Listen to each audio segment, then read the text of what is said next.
Bienvenidos al Bibliófilo. En esta oportunidad les traigo un clásico con un análisis que me atrevo a asegurar que es completamente novedoso y que también resulta profundo. De verdad que me siento como si hubiera llegado una epifanía a mí y me haya iluminado con esta gran idea. Para empezar a desenmarañar todos sus misterios, empecemos con las paradojas, como nos dice acá. Y no obstante mis cortos años, me cayó muy en gracia, y dije para mis adentros, ¿cuántas de estas armarán burladores tales para embaucar a la gente sencilla?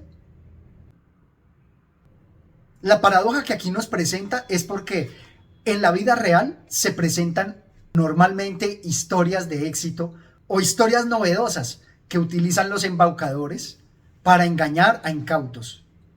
Lo que nos hace pensar si esta misma obra resulta un intento así, o en general, como nos lo decía Mario Vargas Llosa en La verdad de las mentiras, tal vez la obra literaria de por sí es un engaño muy entretenido. Se trata de la obra El Lazarillo de Tormes.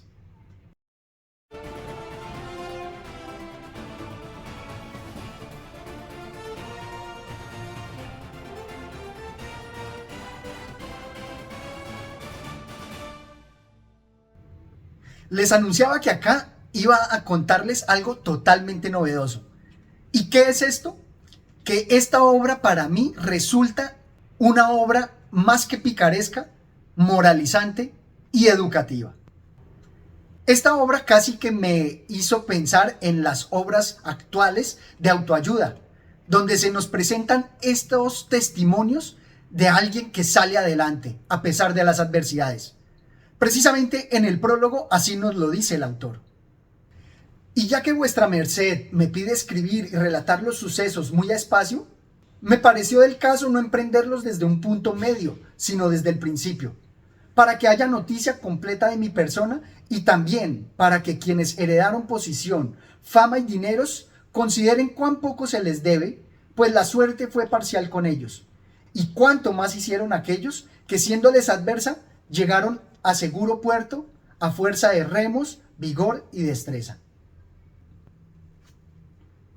Aquí se me presenta todo lo ejemplarizante que quiere ser, así como también la obra de Manon Lescaut, cuya intención era también moralizar o ejemplarizar.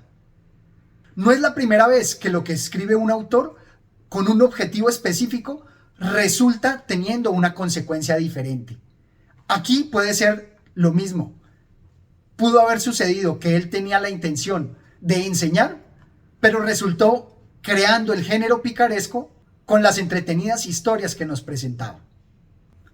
Ahora bien, dentro de los muchos análisis que se han realizado de la obra, incluso los que aquí están presentados en esta edición, se habla constantemente de que el autor tiene una educación diferente frente al tono y las palabras que emplea. Y es que para mí una hipótesis que no sé si se ha expuesto es que no es anónimo, precisamente puede ser escrita por el Lazarillo de Tormes. La primera objeción que se presentaría son las diferencias entre el lenguaje que emplea el escritor frente al cual pudiera tener la persona que lo protagoniza.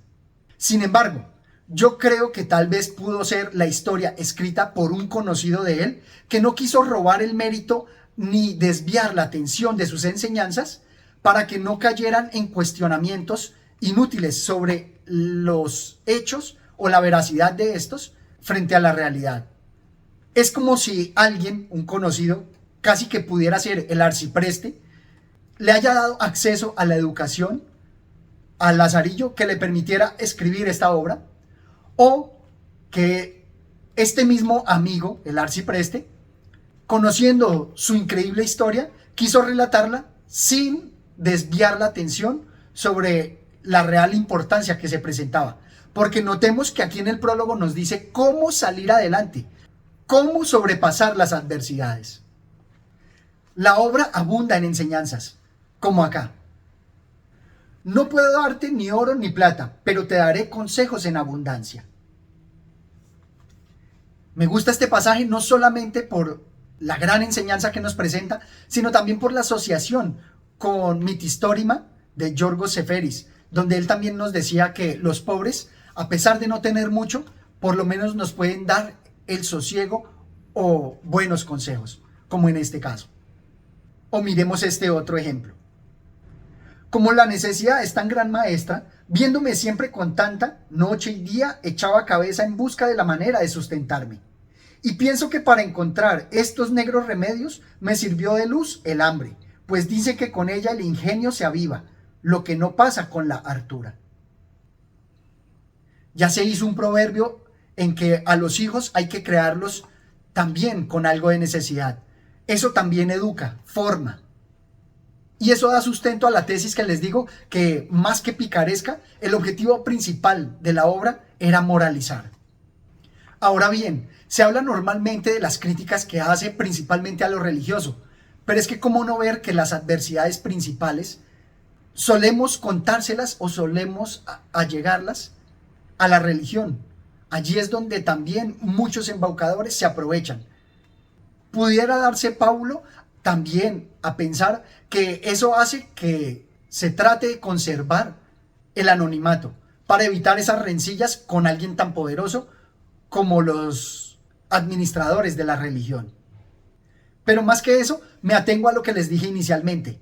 O es Lazarillo de Tormes o es un amigo suyo que se permitió contar la historia para que futuras generaciones aprendieran de ella. El tema de la constante crítica a la religión creo que surge por las características propias de la religión, que es allí donde llegamos todos los menesterosos con sus súplicas.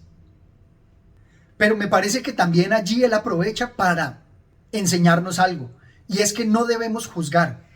Nos presenta varias historias, precisamente con los religiosos, cuyas costumbres y hábitos no son precisamente los más religiosos o piadosos.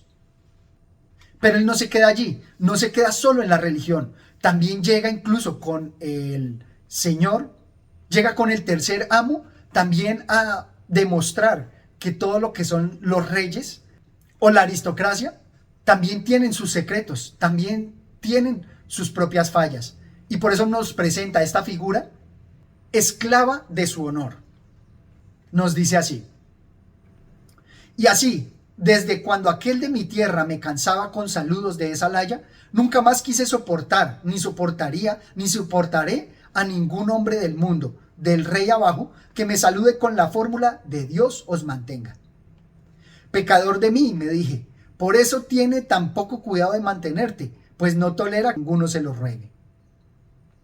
Con estas fórmulas algo jocosas, donde dice que ni siquiera él se preocupa por mantenerse, por estar sujeto al que dirán, a esa falsa presunción de dignidad, nos va a mostrar que cada persona, cada estamento dentro de la sociedad tienen sus propias cruces, sus propios dilemas.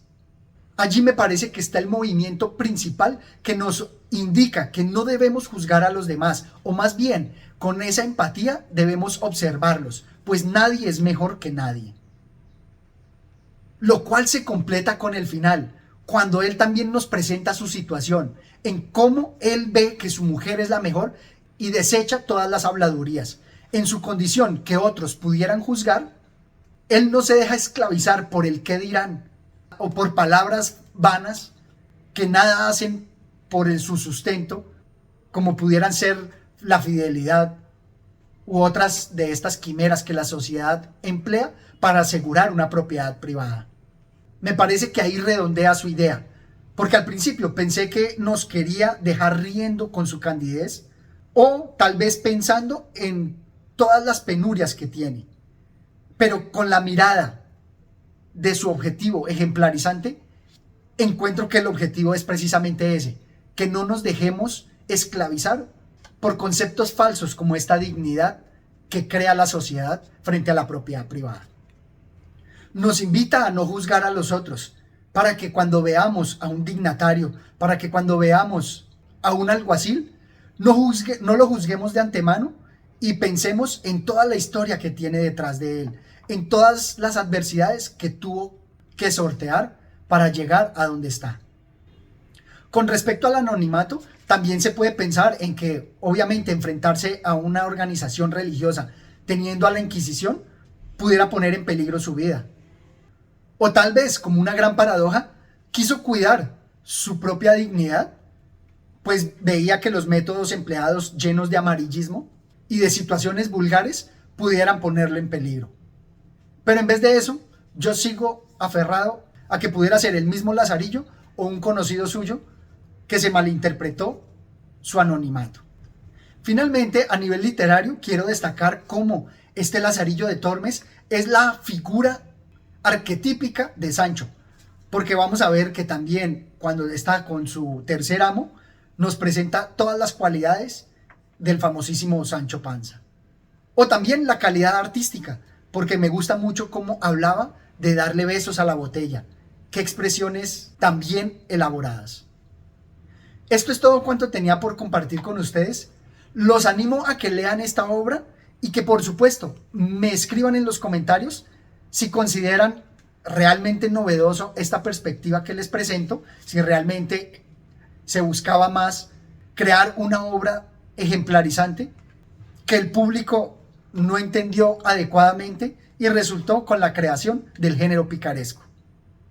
No olviden suscribirse al canal y activar la campana de notificaciones.